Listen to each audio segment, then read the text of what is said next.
Senhor, tudo bem?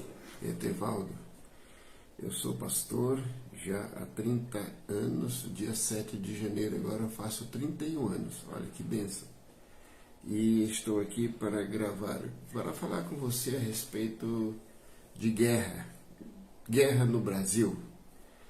Mas antes eu quero fazer uma oração com você.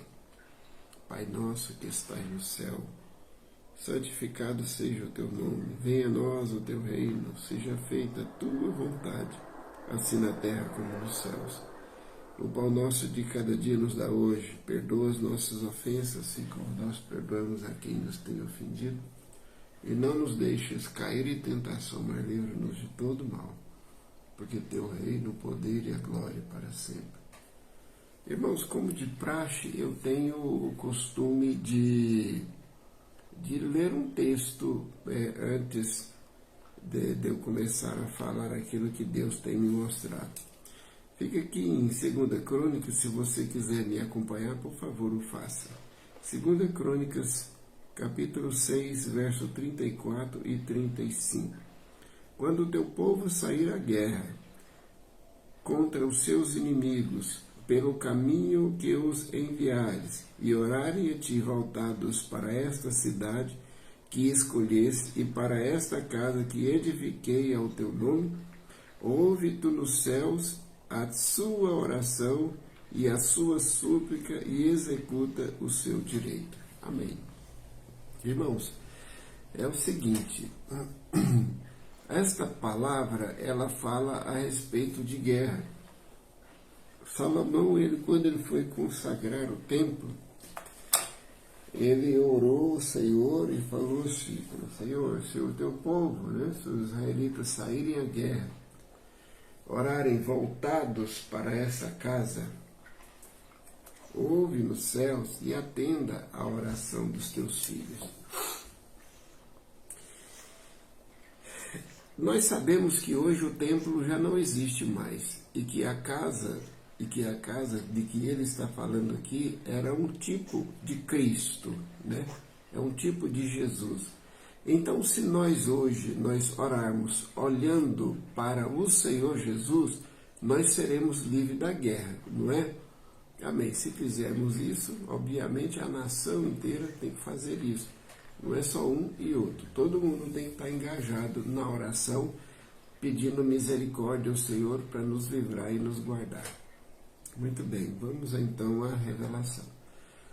2023, eu estava numa fazenda aqui perto, ajudando, era a fazenda do meu irmão, e todas as vezes que eu vou lá, eu separo um bom tempo de oração. A gente trabalha muito, a gente anda muito lá, a gente faz muita coisa, mas a gente tem tempo também para orar, para estudar a palavra. E inclusive eu já gravei esse vídeo anterior aí, 2023, 2024, se eu não me engano. Irmãos, e lá assim, como é no norte, lá o sol parece que ele é abrasador. Parece não, ele é abrasador na volta do dia. Eu almocei, nós almoçamos e eu entrei para dentro do quarto. E aí eu fui orar ao Senhor. Eu fui colocar na presença de Deus aquilo que eu tinha no meu coração. Eu fui estudar a palavra. E aí me deu um cansaço, assim, uma sonolência tão grande, eu acabei deitando na cama e dormi. Quando eu dormi, uma madorninha assim de uns 10 minutos, aí eu acordei. Naquele impulso de eu ter acordado, eu ouvi aqui no meu ouvido direito, guerra, abril e maio. Era no dia 23 de março de 2023. Se não me engano, sim. Era março de 2023, porque foi antes do meu aniversário. Aí no meu aniversário eu vim embora. É, isso aí. Então, irmãos, Eu até gravei um vídeo aí falando a respeito disso, me falhou a memória aqui agora, a data exata disso. Mas já se passaram, já vai para 3 anos, já vai para 3 anos. Então, guerra, abril e maio.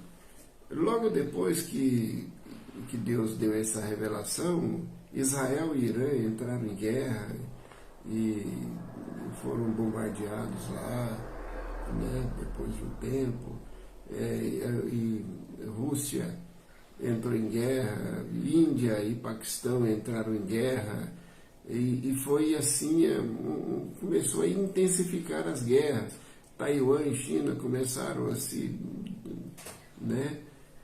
Mas agora parece que eu estou vendo um cenário aí, irmãos, eu estou orando a Deus, pedindo a Deus para ver o que é que essa guerra é aonde. Eu nunca perguntei para ele, porque eu acho que eu estava com medo da resposta, dele falar assim, não, a guerra é no Brasil. Eu estava com medo da resposta. E aí, de ontem para cá, eu comecei a ficar preocupado. Você sabe por quê? Porque os Estados Unidos começou a bombardear o narcotráfico lá no México. Aí agora eles entraram, bombardearam o narcotráfico lá na Venezuela. Venezuela é aqui, ó, no quintal de casa aqui, né? No norte. Depois da Amazônia ali já é a Venezuela. Aí eu comecei a pensar, moço velho, as decisões que a gente toma têm consequências, né? O nosso governo tem tomado umas decisões que têm me deixado assim, pensativo. E os Estados Unidos, o Donald Trump, com a sua assessoria, eles são o pastor daquele povo lá. E é o povo mais rico da terra, é o povo mais bélico da terra, é o povo que tem mais tecnologia, é o povo que sabe guerrear mais. E o narcotráfico, as drogas, estão entrando lá e estão minando isso por dentro. Eu até tenho uma visão que eu coloquei no canal aí a respeito dos Estados Unidos eles serem a liberdade, né, ser destruída lá. Eu vi a Estátua da Liberdade ruindo, né? Ela estava assim, e aí ela caía assim. Não sei se meio a fumaça ou o que é, mas eu acho que... então, o Donald Trump tem que fazer alguma coisa para preservar a liberdade que os Estados Unidos sempre pregou, né? E Deus é com eles, não tem jeito, não tem jeito. Eles são abençoadores para as pessoas que precisam. E aí eu ouvi, irmãos, uma voz, esse ouvido direito meu aqui, ele é um ouvido que Deus fez uma cirurgia nele. E aí esse ouvido aqui, eu ouço a voz de Deus, né? Então eles falou assim, guerra, abril e maio.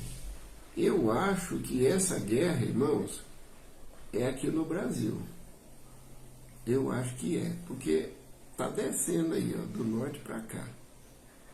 Começou no México, está na Venezuela, não vai ficar desse jeito na Venezuela, não vai ficar, porque eles vão ter que bombardear mais coisa lá.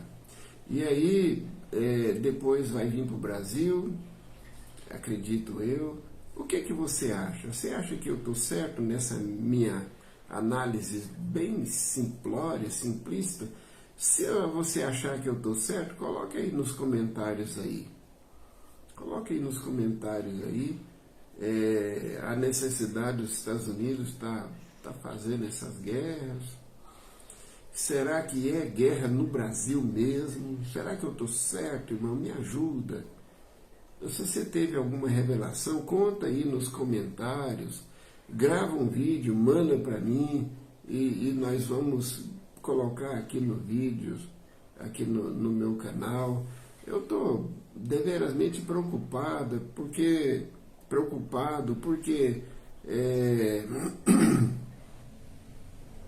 a guerra não é bom para ninguém, rapaz.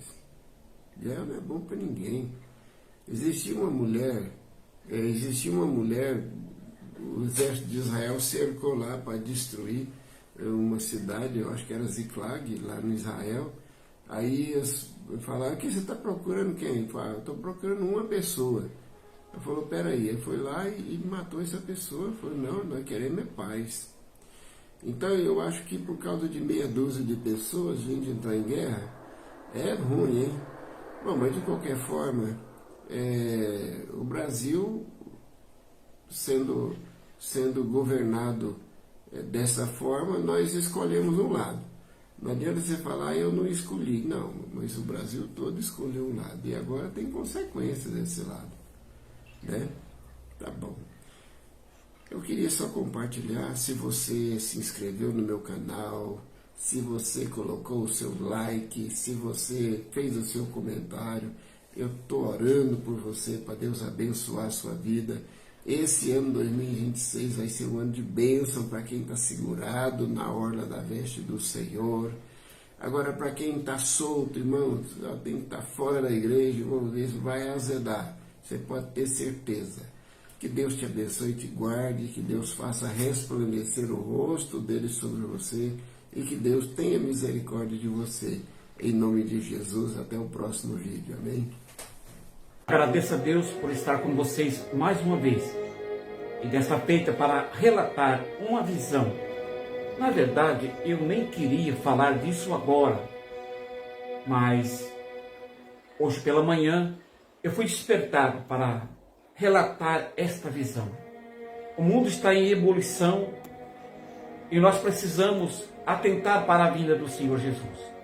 E isso que eu vou falar aqui hoje está relacionado com o arrebatamento da igreja e os que aqui irão ficar por não se encontrarem preparados para o dia do arrebatamento. E esta visão, ela é um despertamento para nós acordarmos e sabermos que a salvação já foi oferecida por Cristo Jesus na cruz do Calvário. E agora é conosco, é nós que temos que batalhar pela salvação e procurar andar no caminho reto, no caminho direito, no caminho que é Jesus. Nós estamos vivendo um momento que o que vem acalentar o coração da maioria dos evangélicos é que eles querem ouvir mensagens egocêntricas, mensagem como essa: Deus vai te abençoar, Deus vai te curar, vai abrir as portas, eis aqui a chave da tua casa, eis aqui a chave do teu novo carro, Deus vai fazer algo tremendo, você não vai ser o mesmo quando você entrou aqui, amanhã o seu dia será melhor, Deus vai preparar uma mesa na presença dos seus inimigos, e tudo isso leva a pessoa a esquecer de que o principal não é isto.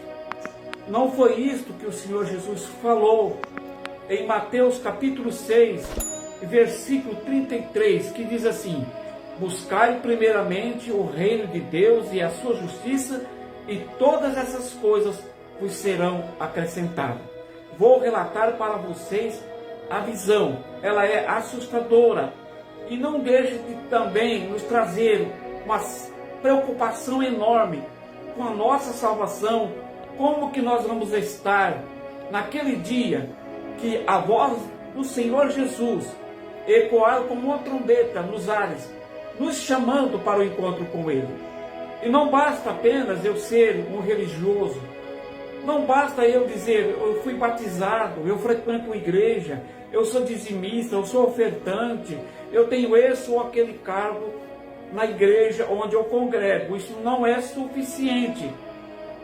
Mas sim, o que é suficiente é ser um cristão autêntico, observador do Evangelho de Jesus, observador da sua vida, colocando-a em pauta com o Evangelho, e praticar a santidade, que é a separação do mundo.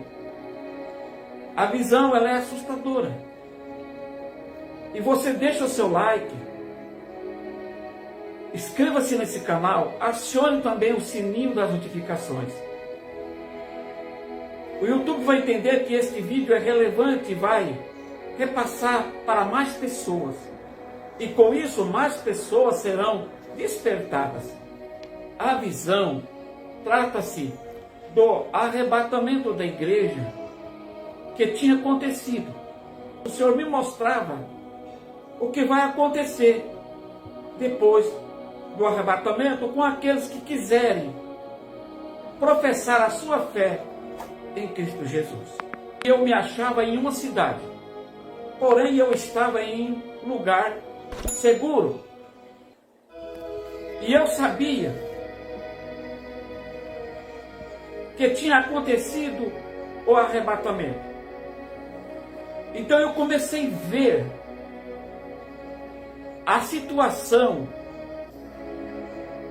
das pessoas que se diziam crentes, seguidores de Jesus, que ficaram, que não subiram no arrebatamento. Então, de onde eu estava, eu comecei a ver viaturas, caminhões, gaiolas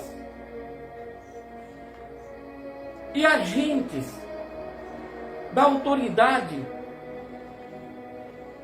que estavam em busca daqueles que estavam professando a fé em Cristo Jesus.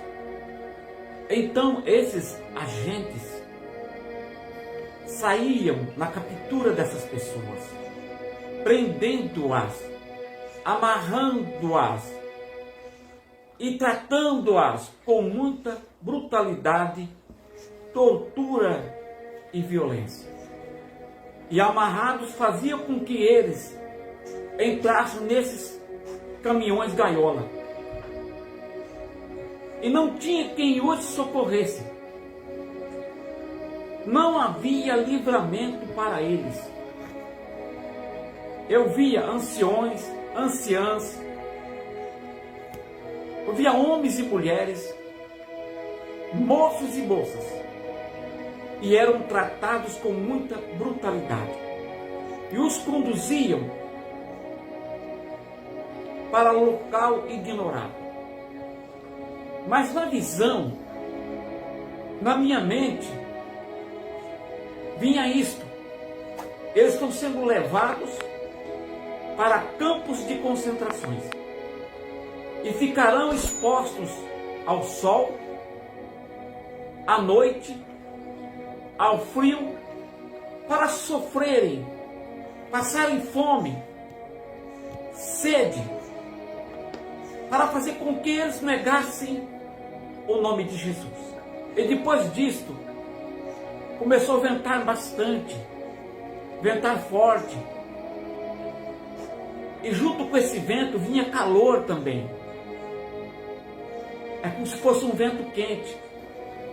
E esse vento batia nas árvores e as suas folhas iam secando imediatamente,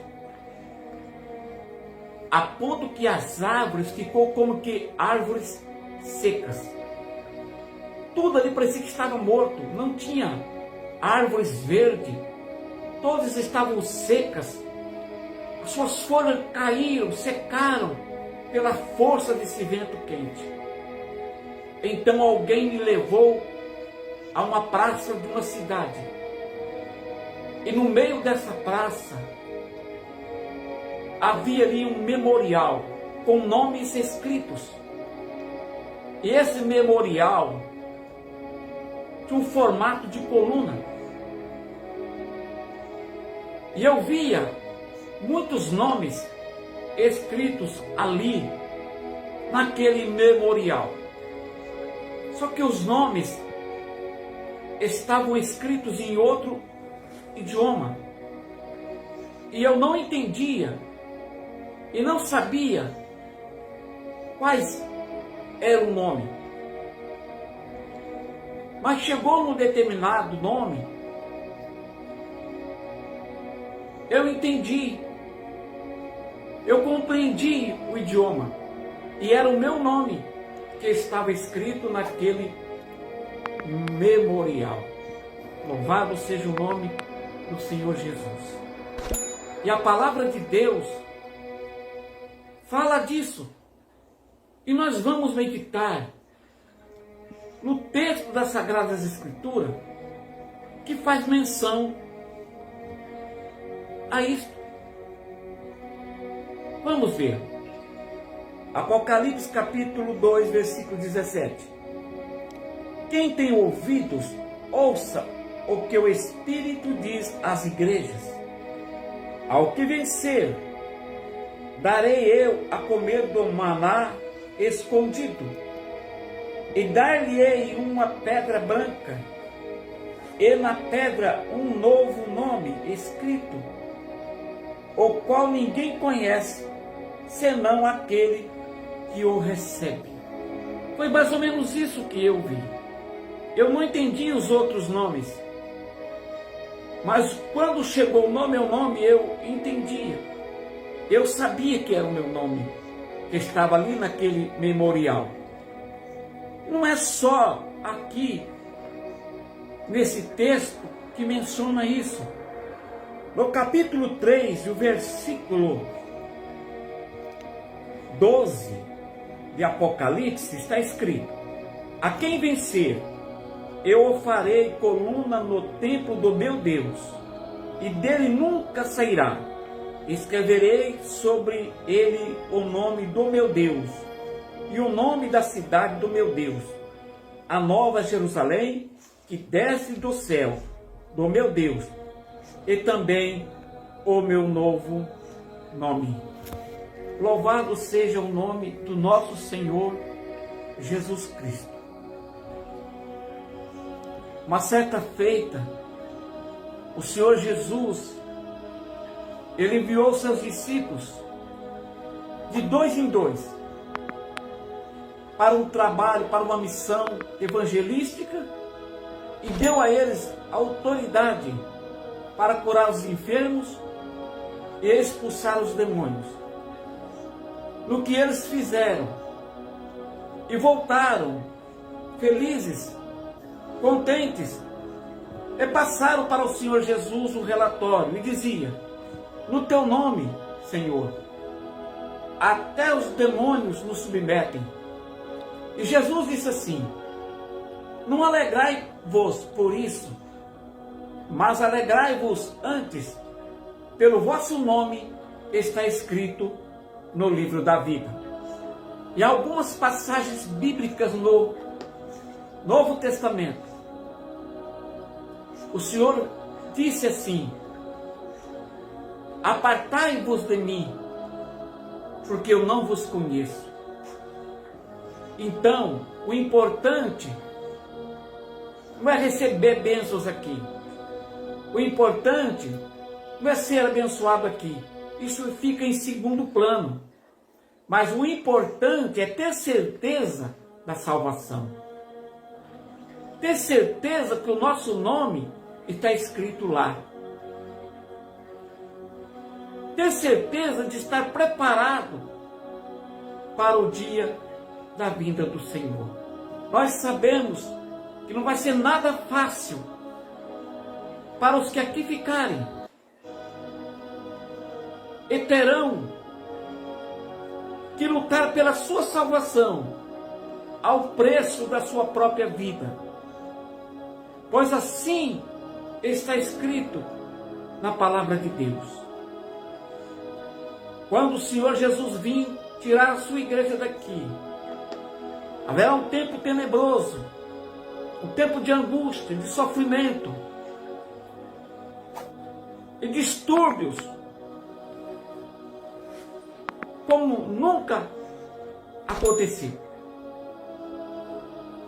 Surgirá então o anticristo, que terá domínio sobre todas as pessoas e não aceitará que se invoque o nome de Jesus.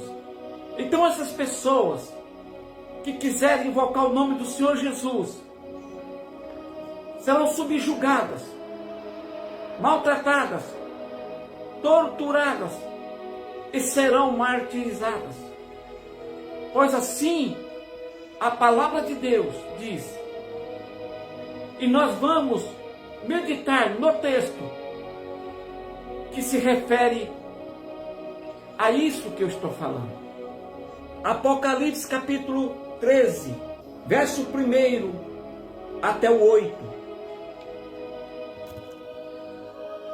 Eu pus-me sobre a areia do mar,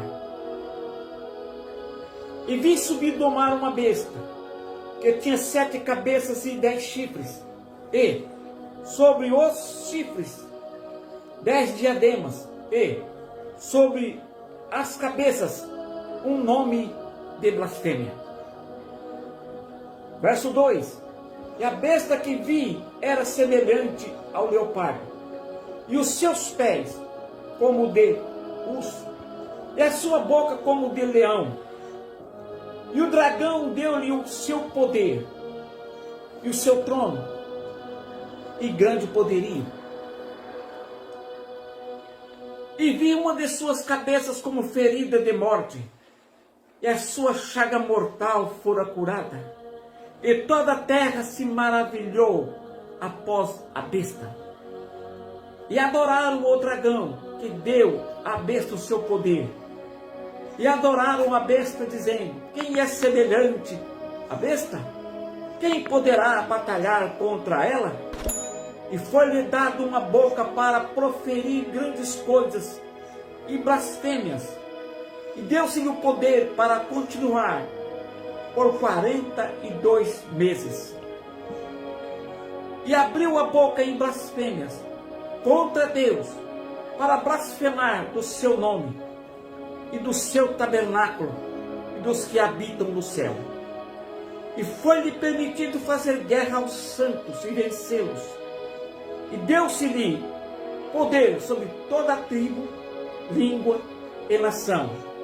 E adoraram-na todos os que habitam sobre a terra, esses cujos nomes não estão escritos no livro da vida do Cordeiro, que foi morto desde a fundação do mundo. É justamente isso que eu vi na visão, que o Senhor, por sua misericórdia, mostrou para mim. E eu estou aqui, devido à urgência, relatando para vocês que assim acontecerá depois do arrebatamento da igreja. Aos que aqui ficarem, sofrerão, e aqueles que não renunciarem o nome de Jesus serão martirizados. Mas não é necessário passar por isso. Convenhamos, pois, que nós estamos no tempo da graça. A porta da salvação ainda está aberta, para mim e para você. Deixo aqui um conselho. Você que está parado, volte para Jesus. Você que está escandalizado, caso disso ou daquilo, não olha para isso. Jesus diz que é necessário vir escândalo. É necessário que venha apostasia. Mas ser fiel. Levanta a tua cabeça. Segue o seu caminho, compromissado com Deus. E se você ainda não aceitou Jesus como teu único e suficiente Salvador, faça isso agora. Ao assistir este vídeo, renuncie-se ao mundo e aceite Jesus como seu único e suficiente Salvador. O Senhor não tarda em vir buscar a sua igreja. Eu nem gostaria de ver essas coisas, mas o Senhor mostra para mim. Então eu tenho que passar para os outros. Eu não posso ser covarde, ser omisso, porque o Senhor Jesus disse lá no livro de Apocalipse que os medrosos, que os covardes não herdarão o reino do céu. Então eu estou falando para você. Que Deus te abençoe e que o Espírito Santo de Deus faça uma obra profunda em seu coração